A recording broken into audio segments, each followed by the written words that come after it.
This isn't just about sort of sorting out things today.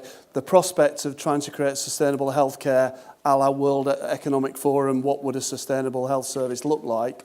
Those three elements: connect to people differently about their own health, have a sense of place, and change the way you deliver care to be more preventive and earlier interventions. All of those things, I think we've talked about this afternoon with examples. We will make sure that everything that you've talked about on tables gets captured and played back, and that will go into, I think, I want to keep the London region with Anne to sort of start framing what that implementation piece starts to look like and ways of making it happen. So from me, thank you very much indeed, and I'll hand to Anne and to Mark to close. So, thank you all very much for coming, and so many of you for staying too. I just couldn't help thinking on Mike's point there that whether GPs at the moment are slightly equivalent to the disabled. I maybe stretch it a bit too much, and I hope I'm being not politically incorrect, but we are not doing our jobs as well as we could. We're being limited there. And I think one of the ways we're getting our leadership forward is to show them that we can offer, or show me, that we can offer better, we can give better services to patients and deliver our job, do our jobs better, and have a better quality of life through these changes. And that, I think, is the message much more than the money changing and just having to do what NHS England tells us and all that kind of stuff. If we can get that message over, then we convert a lot of people. I hope my GP colleagues would agree with that. So, I mean, I'm terribly impressed with the enthusiasm of everybody here. There are so many good ideas and thoughts on the way to take things forward. Every speaker and your excellent questions and the tweets too, which I've been trying to watch, will help develop all of our thinking.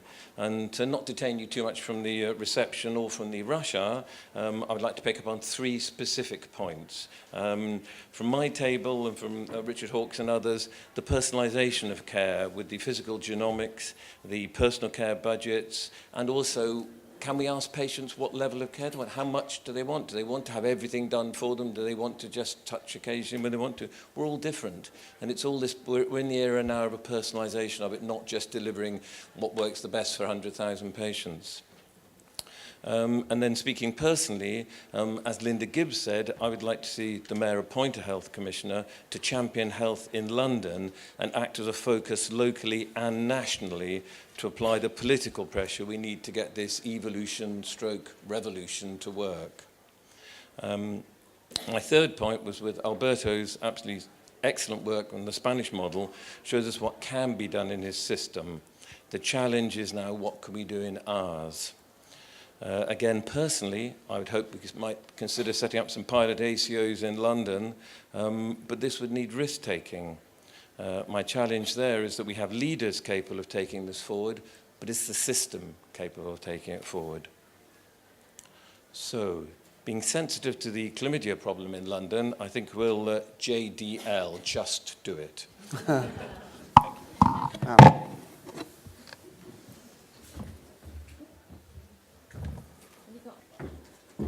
you. Is that on? Yeah. Okay. Just a couple of things from me. I won't add to Mark's reflections other than to just remind you of what Alan Milburn said. Some of us who are from CCG's heard him talk a while back, and I think he's absolutely right. I don't think anybody's going to come into power in May and they're going to have a plan. But the great news is that we've got a start of one in London. It's up to all of us here to start making it happen.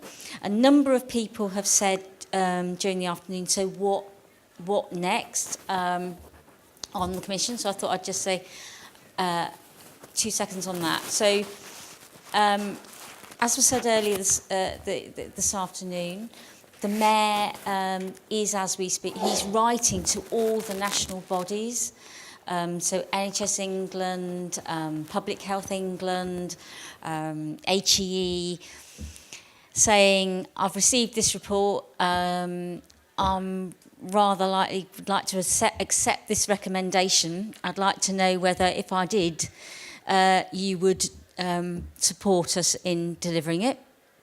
So that's what's happening in November. And as was said in December, he will come out with his response. And behind there, as you might expect, there's a whole series of meetings going on politically to ensure that we get the right political support, particularly for some of the stuff we want to do on estates and capital. In London, we've started the work with partners in local government, CCGs, NHS England, Public Health England, Health Education England, TDA Monitor, to start saying, if you have those recommendations, who would need to do what? Who would need to work with who to make it happen? Because one big theme this afternoon has been it's relationships, and not always the most obvious ones. And we've heard a lot about that this afternoon. So, and where would you need to make that happen? A lot will need to happen very, very locally. You don't change people's health behaviours or the way they think or behave from Southside. You do it very locally in boroughs. But there will be some things that we want to do across boroughs and a few things that we want to do across London. So at the moment we're mapping that out and we want to involve as many people as possible. And we'll be sharing that as we move into the new year. And two last things on that. You can't do that without having some resource and some capability. So commissioners are talking amongst each other about how could we make sure that locally, where necessary across boroughs, there is the resource, money, skills, capability to make this happen. And so we're looking at how we might do that and making sure that the way that's deployed supports that local effort. So over the next month or so, we'll be coming out to people with what that looks like. If you want to get involved with it, let me or your local CCG or partner know, and we'll make sure you are. So thank you for your energy. Thank you for staying, as Mark says.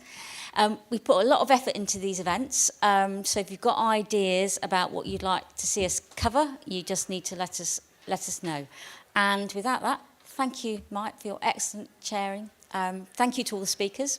And I think there is a glass of something outside for those who want to stay and continue networking. So thank you.